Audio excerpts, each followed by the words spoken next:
Commander Alex Daniels walked slowly through the quiet corridors of the USS Defiant. The ship felt too silent. Most of the crew was at their battle stations waiting. 3 days had passed since the alien ships appeared near Neptune. 3 days of watching, waiting, and wondering what would happen next. Alex reached his office and sat down at his desk. He pulled up the latest reports from the edge of the solar system on his screen. The strange ships remained in the same position they had taken when they first emerged from what scientists were calling a self-generated wormhole. That alone was troubling. Human scientists had theorized about wormhole technology for decades, but these visitors had mastered it. The aliens called themselves the Zetari. At least that's what Earth's linguists had determined from the brief radio messages they had sent. Their ships looked like nothing humans had ever built. Huge structures that seemed to be made of crystal, reflecting sunlight in beautiful shifting patterns. "Commander Daniels," his intercom buzzed. "The Admiral wants an update on your assessment." "Tell him I'll send it within the hour," Alex replied. He rubbed his tired eyes. He hadn't slept well since the Zetari arrived. Something about their sudden appearance bothered him deeply. The ships had positioned themselves in a formation that gave them clear scanning access to Earth's orbital defenses. When asked about their intentions, they had sent only vague messages about peaceful exchange of knowledge. The intercom buzzed again. "Commander, Lieutenant Susan Miller needs to speak with you. She says it's urgent." "Send her in." Susan entered, her normally calm face showing signs of stress. "Sir, the diplomatic team is ready to depart. They're waiting for your final security briefing." Alex stood up. "Already? I thought they weren't leaving until tomorrow." The council moved up the timeline. "They believe making contact sooner shows good faith. Or poor judgment," Alex muttered. "I'll be right there." As he gathered his tablet and notes, Alex felt that uneasy feeling grow stronger. The United Earth Council had organized a diplomatic mission to meet with the Zetari face-to-face. Dr. Joe Harrison, Earth's most respected xenolinguist, would lead the team of 12 diplomats and scientists. Alex had argued against sending humans to the alien ship so quickly, but the council had overruled him. The shuttle bay was busy with activity when Alex arrived. The sleek diplomatic vessel gleamed under the bright lights. Technicians performed last-minute checks while the diplomatic team received their final medical screenings. "Commander Daniels," Dr. Harrison greeted him with a firm handshake. "Here to wish us luck?" "Among other things," Alex said. "Can we talk privately for a moment?" They moved to a quiet corner of the bay. Dr. Harrison was a tall man with kind eyes and gray hair. He had studied theoretical alien communication for 30 years but had never expected to use that knowledge in real life. "Joe, I'm concerned about this mission," Alex said quietly. "We know almost nothing about the Zetari. Their technology is clearly far beyond ours. We haven't been able to scan the interior of their ships. This is a huge risk." Dr. Harrison smiled. "Risk is part of first contact, Alex. Think about what this means for humanity. We're not alone in the universe. This could be the most important moment in human history." Alex frowned. "Just promise me you'll be careful.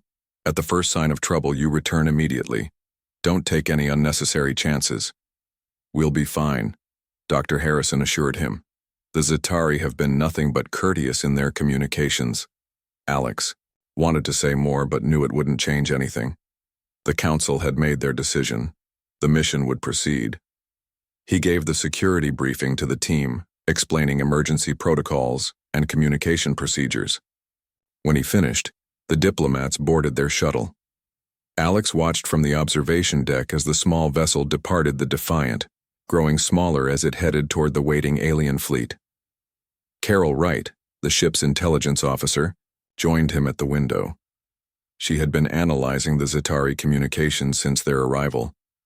"You still think this is a mistake?" she said, standing beside him. Alex didn't look away from the departing shuttle. Sun Tzu said, "All warfare is based on deception. I can't help but wonder if we're being deceived." "This isn't war, Alex. It's a diplomatic mission. I hope you're right." For the next few hours, Alex monitored the mission from the bridge. The Shuttle reported normal conditions as it approached the largest Zitari vessel. The aliens had provided docking instructions, which the shuttle followed precisely. "We've successfully docked with the Zitari ship," the shuttle pilot reported, preparing to open our airlock. The communication feed from Dr. Harrison showed the diplomatic team moving through their airlock into a strange crystalline corridor. The interior of the Zitari ship glowed with soft blue light. "Atmosphere reads as safe," one of the scientists reported. "Temperature and pressure are within human comfort ranges. We're being approached by what appear to be Zitari representatives," Dr. Harrison said, his voice filled with excitement.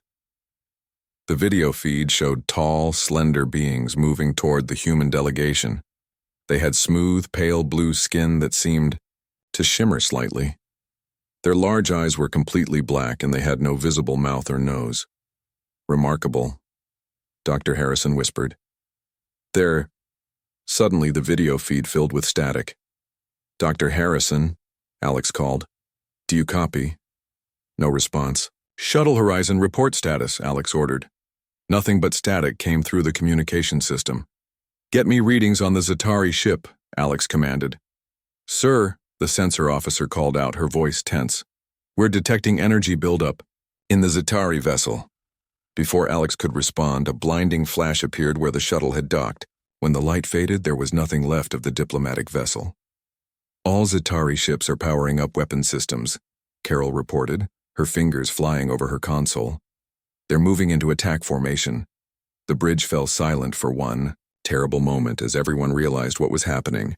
"Sound general quarters," Alex ordered, his voice steady despite the horror he felt. "Alert all Earth forces. The Zitari are hostile. I repeat, the Zitari are hostile." As alarms blared throughout the ship, Alex watched the alien fleet begin to move toward Earth. "Get me a direct line to the United Earth Council," he said. "They need to know. The war has already begun." Around the solar system, human colonies and outposts began reporting attacks. The Zitari had launched a coordinated strike across multiple locations simultaneously.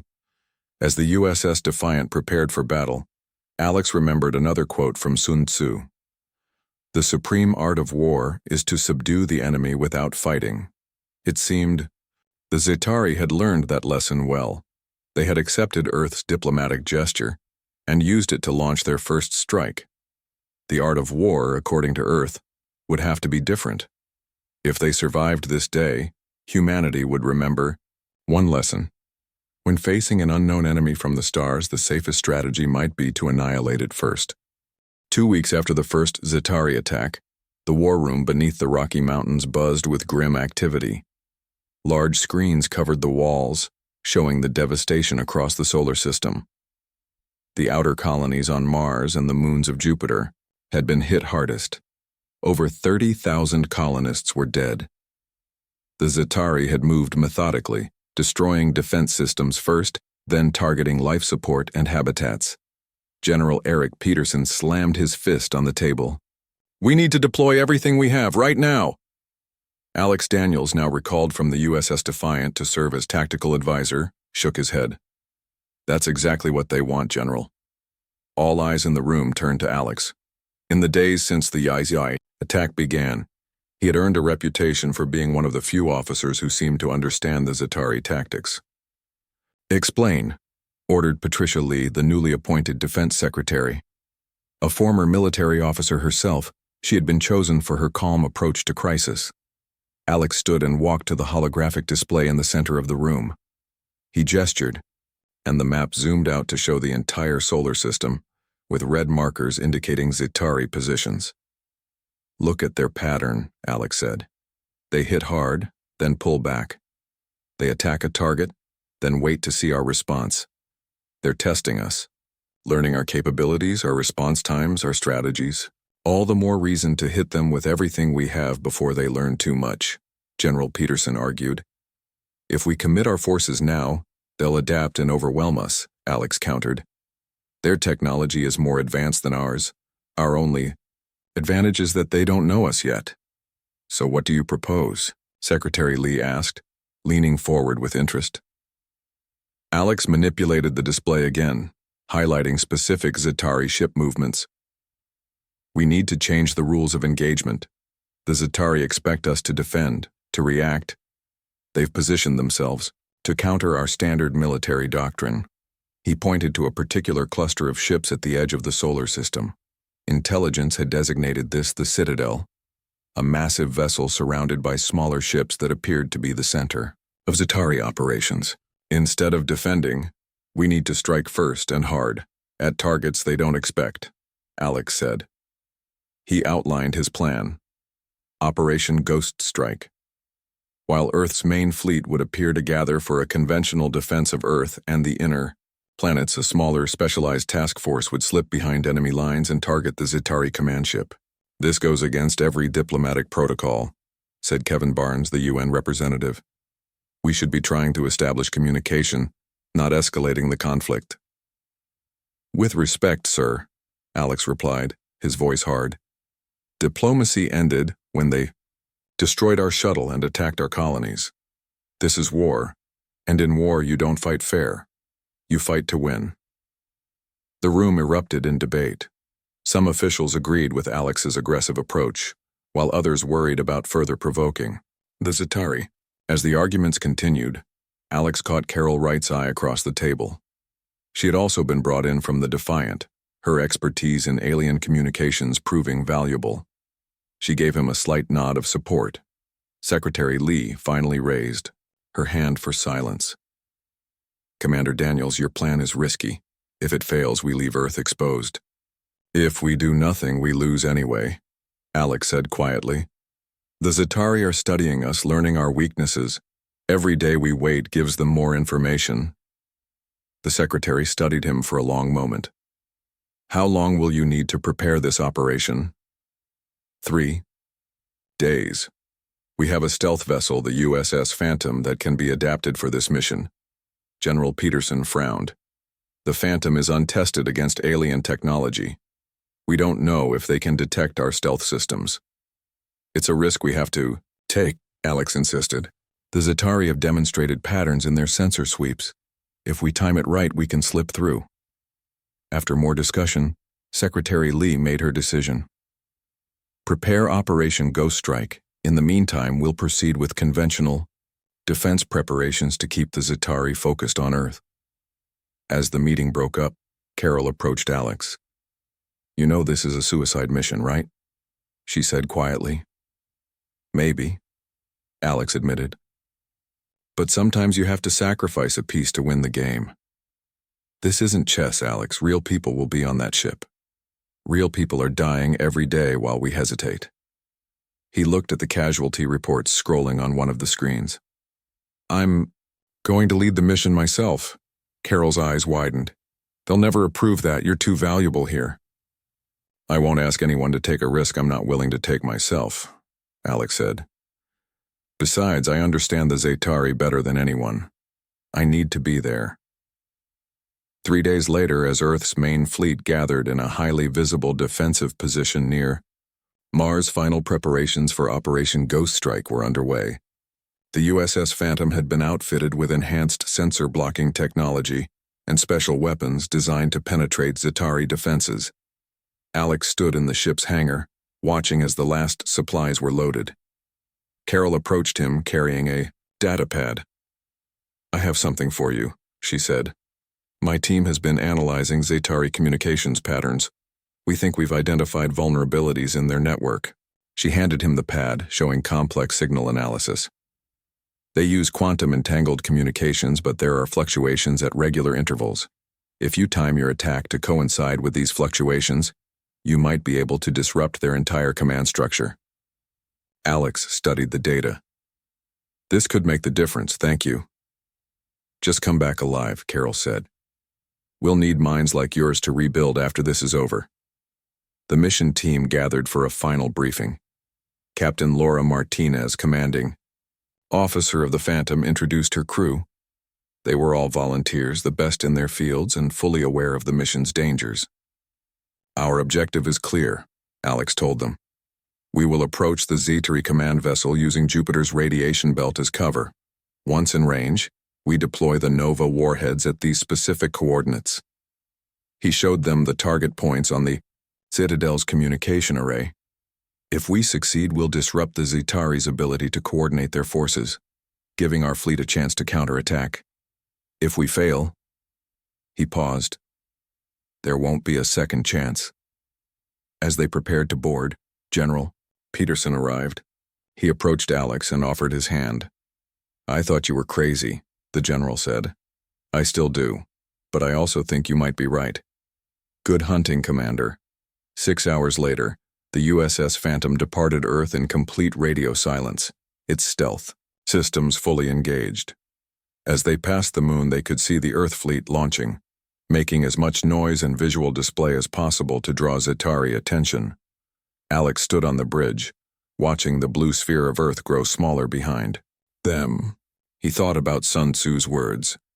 Let your plans be dark and impenetrable as night, and when you move, fall like a thunderbolt.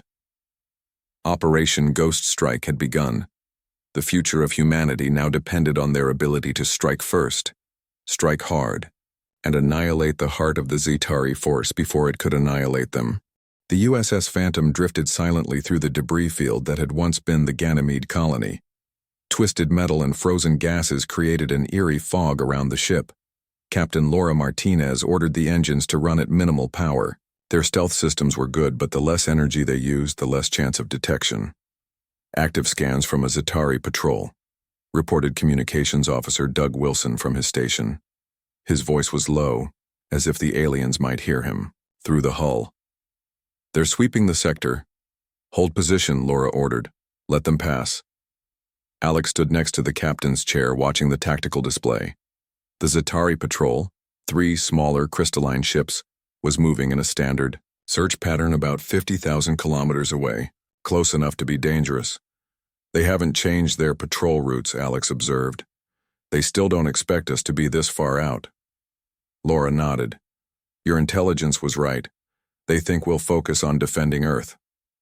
The Phantom had been traveling for 4 days, using the gravitational pull of planets and asteroids to slingshot deeper into the solar system, without using engines more than necessary. Meanwhile, the Zitari continued their attacks on human outposts, drawing closer to Earth with each passing day. How much longer until we reach the target? Laura asked. 12 hours at current speed, Alex replied. We need to stay in Jupiter's radiation shadow as long as possible. The massive gas giant provided excellent cover.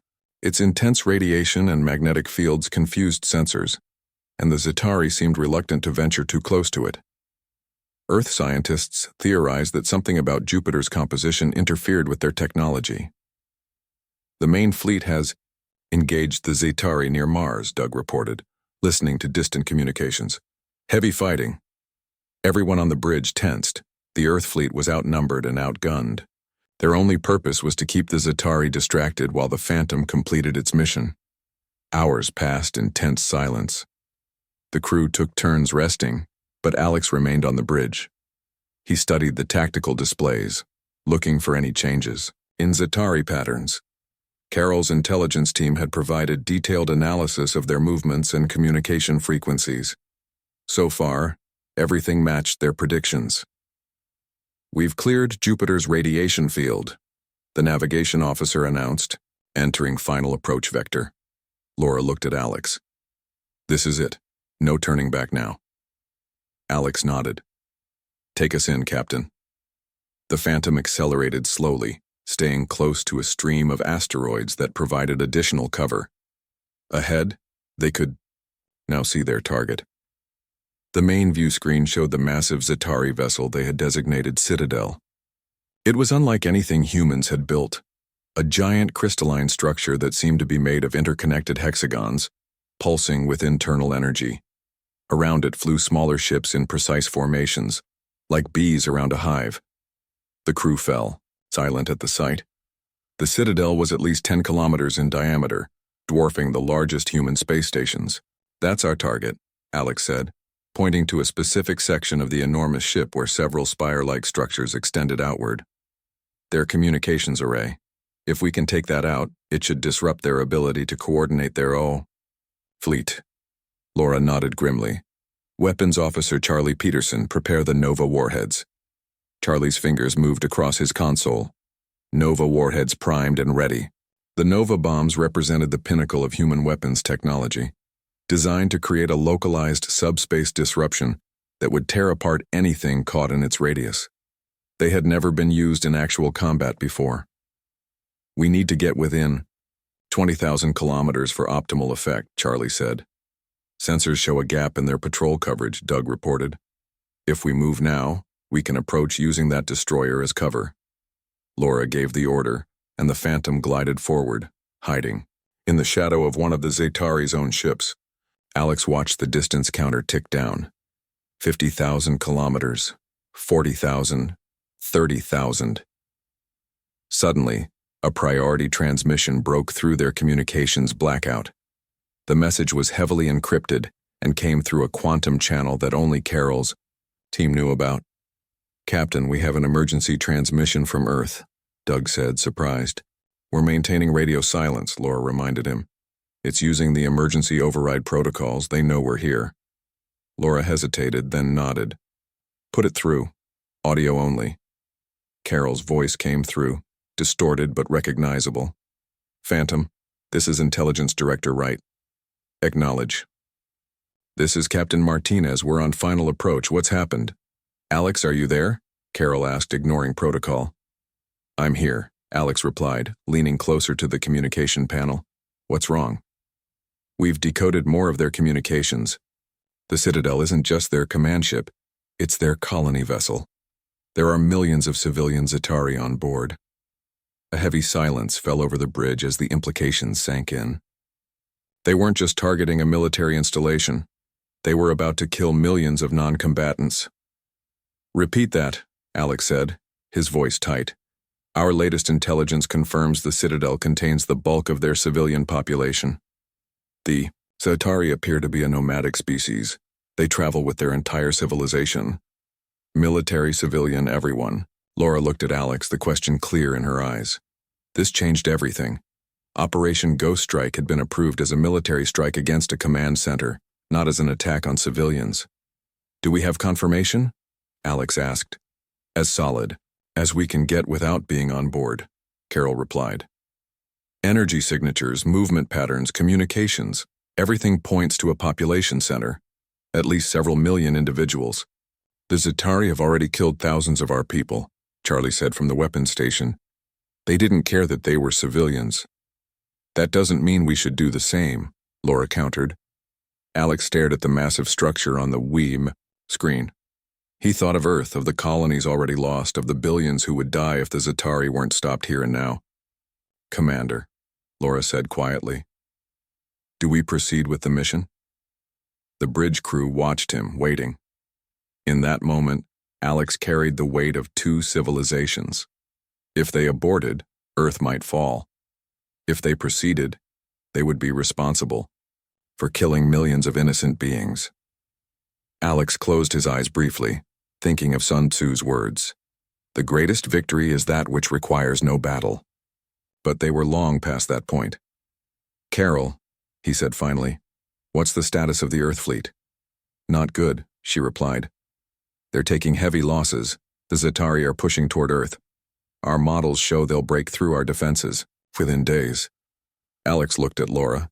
The captain's face was grim, but he saw understanding there too.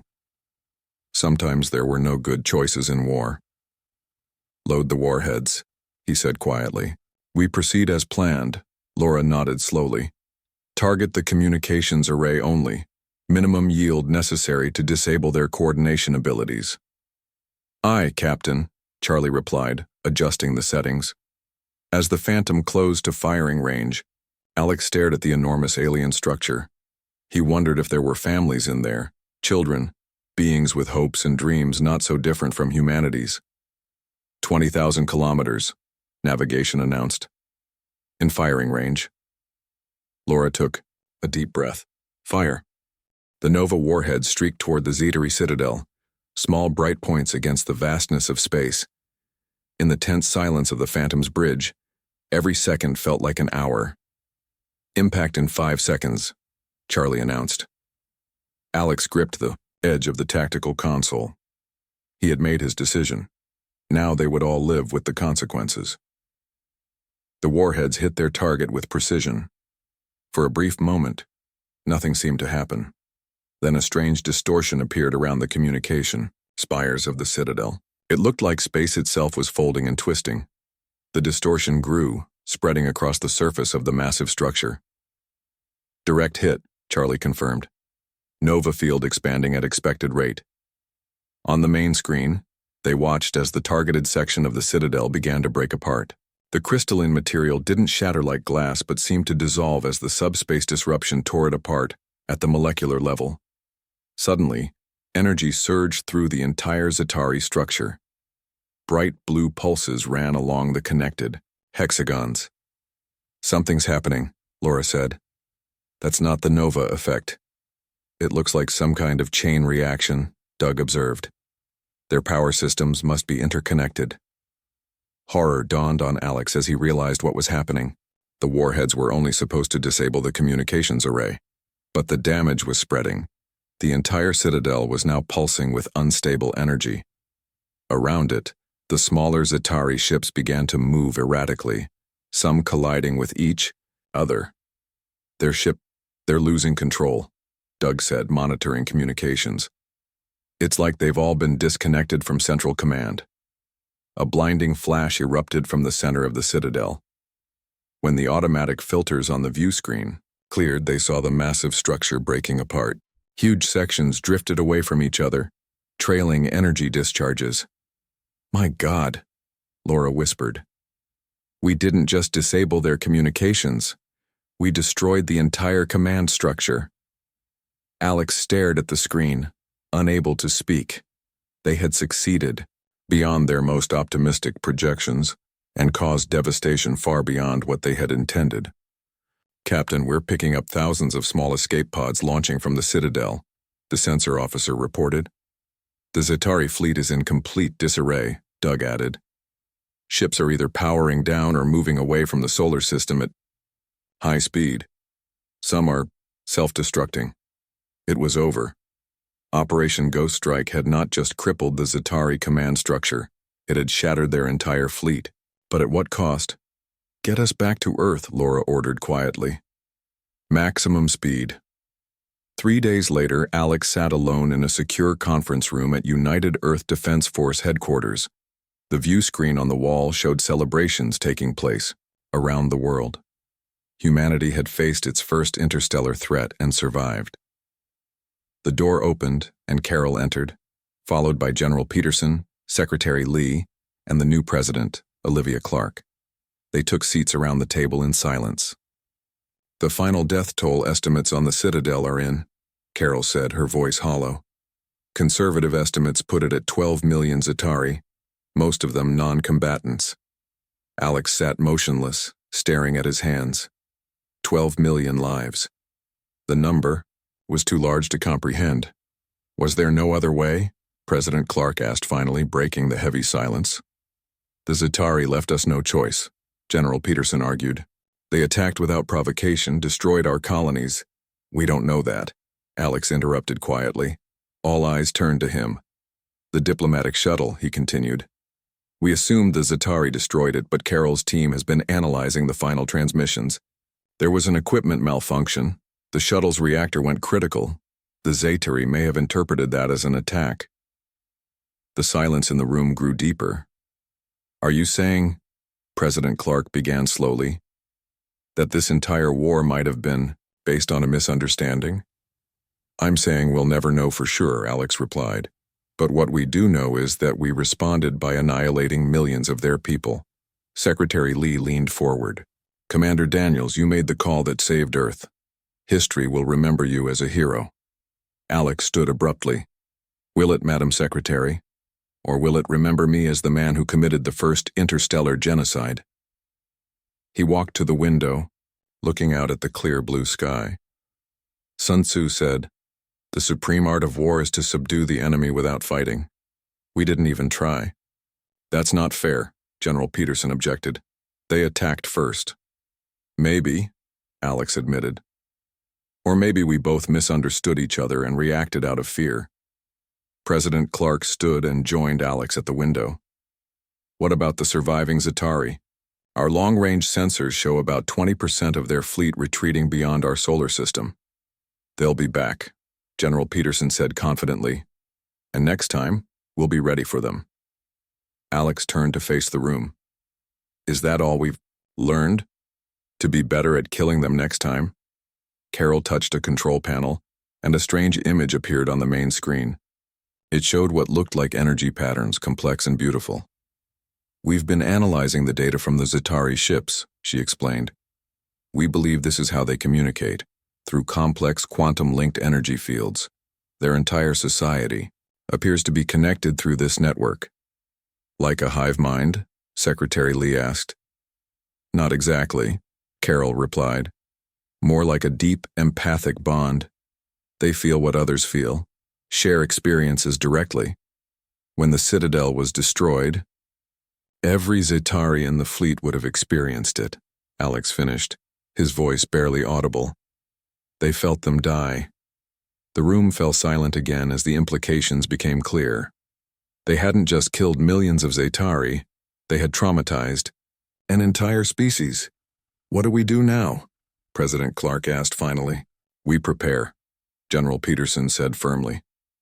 Build our defenses, expand our fleet. Next time we'll be stronger. Alex turned from the window. And if they come in peace next time? If they try to understand what happened? Will we annihilate them? First, just to be safe? What would you suggest, Commander? President Clark asked. Alex looked at the strange, beautiful patterns still displayed on the screen. We need to learn to communicate with them. Really communicate, not just exchange words. We need to understand who they are, how they think. After what happened, they'll never trust us, Secretary Lee pointed out. Then we have to try harder, Alex insisted, because if we don't find a way to make peace, we'll be at war forever, and eventually we'll meet someone we can't beat. As the others discussed strategy and defense preparations, Alex turned back to the window.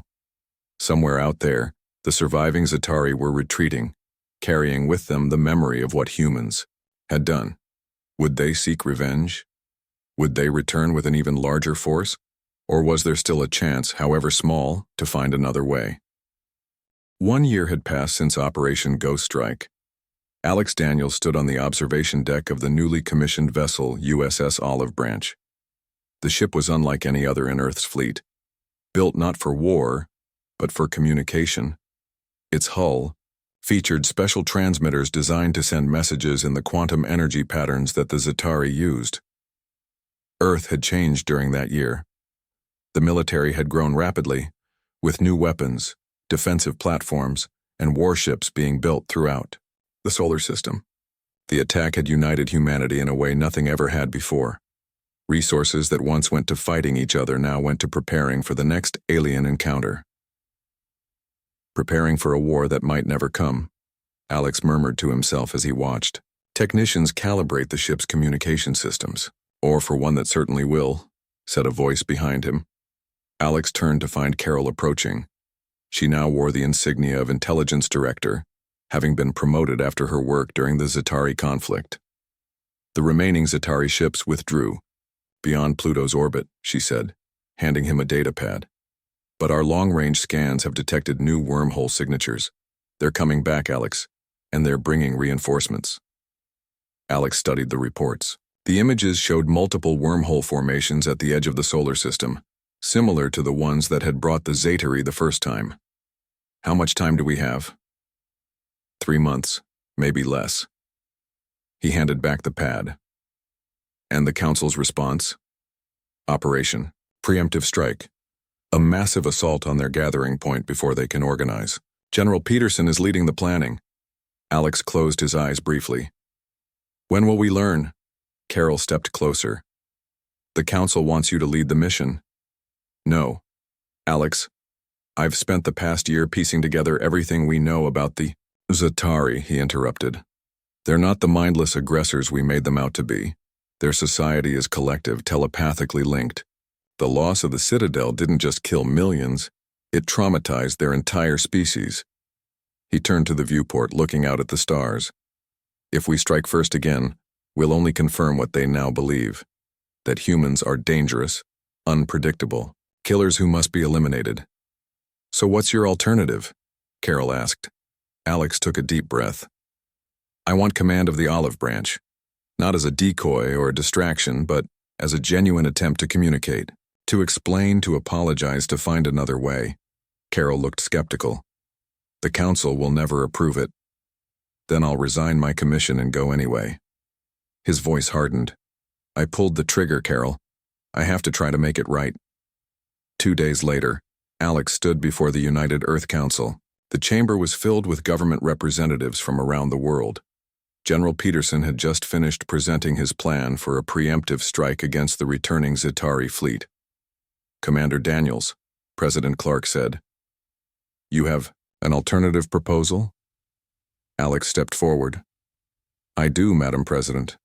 I propose a diplomatic mission, a single ship, the Olive Branch, to meet the Zitari before they enter our solar system."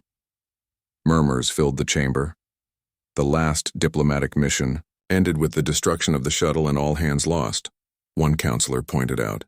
"That was before we understood how they communicate," Alex replied. "We now know their language isn't spoken or written. It's based on quantum energy patterns. The Olive Branch has been equipped with transmitters that can send messages in their format." "And what would you say to them?" General Peterson asked skeptically. "Sorry we killed 12 million of your people, but we'd like to be friends now." Alex met his gaze steadily. "I would tell them the truth, that we misunderstood each other, that we reacted out of fear, that we want to find a way forward that doesn't involve more death." "They won't believe you," the general insisted. "Maybe not," Alex admitted. "But shouldn't we try, before we commit to another war that might wipe out both our species?" After hours of debate, the vote was close. In the end, President Clark cast the deciding vote, approving Alex's mission but with conditions. The Earth fleet would still prepare for battle. If Alex's diplomatic effort failed, Operation Preemptive Strike would proceed immediately. As Alex left the council chamber, Carol fell into step beside him. "You know this is probably a suicide mission." "Probably," he agreed. "I'm coming with you," she said. "You'll need someone who understands their communication patterns." Alex smiled for the first time in days. "I was hoping you'd say that." 2 months later, as Earth's war fleet gathered at the edge of the solar system, a single ship approached the Zitari gathering point. The USS Olive Branch, carrying a volunteer crew of 50, moved slowly and openly, broadcasting continuously. On all frequencies, a simple message in the mathematical language scientists had begun to decode from Zitari communications. "We were wrong. We seek understanding. We offer peace." Alex stood on the bridge watching as the sensors detected multiple Zitari ships approaching their position. The alien vessels were similar to those they had seen before, but there were differences. These ships appeared more heavily armed. "They're surrounding us," Carol reported from her station. "Multiple weapons locked on our position." "Hold course," Alex ordered. "Continue broadcasting." "No response to our transmissions," she said after a moment. The bridge crew watched anxiously as the Zitari ships formed a circle around them, cutting off any possibility of escape. "Should we power up defensive systems?" the tactical officer asked. "No," Alex replied firmly. "We came in peace. We'll maintain that stance until the end." A large Zitari vessel moved directly in front of them. It was smaller than the Citadel had been, but still impressive. A gleaming crystal structure that pulsed with internal energy. "They're scanning us," Carol reported. "Very intense scans. They're looking at everything." Alex stood from his chair. "Open a channel using the quantum transmitter. I want to send them a direct message." Carol worked at her console. "Channel open." Alex took a deep breath. This was the moment he had been preparing for. He thought carefully about the words he would use, knowing they would be translated into energy patterns that the Zitari would feel rather than hear. "I am Alex Daniels of Earth," he began. "I was responsible for the attack on your Citadel. I come to you now, unarmed, to offer my life in exchange for peace between our peoples." The bridge fell silent as they waited. Seconds stretched into minutes, with no response. Then, suddenly, the Zitari ship before them began to glow brighter. A beam of soft blue light extended from it, engulfing the olive branch. "What's happening?" someone asked. "I don't know," Carol replied, studying her readings. "It's not a weapon. It's some kind of communication field." Alex felt a strange sensation like a gentle touch inside his mind. Images began to form: stars, planets, journeys across vast distances. He understood suddenly that the Zitari were showing him their history, their long migration through space. "They're communicating with us," he whispered. The images changed, showing the arrival at Earth, the diplomatic shuttle, the explosion that the Zitari had indeed interpreted as an attack. Then came images of pain, confusion, fear. The Zitari had responded as they thought necessary to protect themselves. "The true art of war," Alex said to his crew as the light enveloped them completely, "is knowing when not to fight at all." Whether this moment would end in destruction or dialogue, Alex had made his choice. Humanity had annihilated first. Now, they would have to face the consequences, or perhaps, just perhaps, find a path to redemption. As the light intensified around them, Alex saw one final image in his mind: two different hands, reaching toward each other across the stars.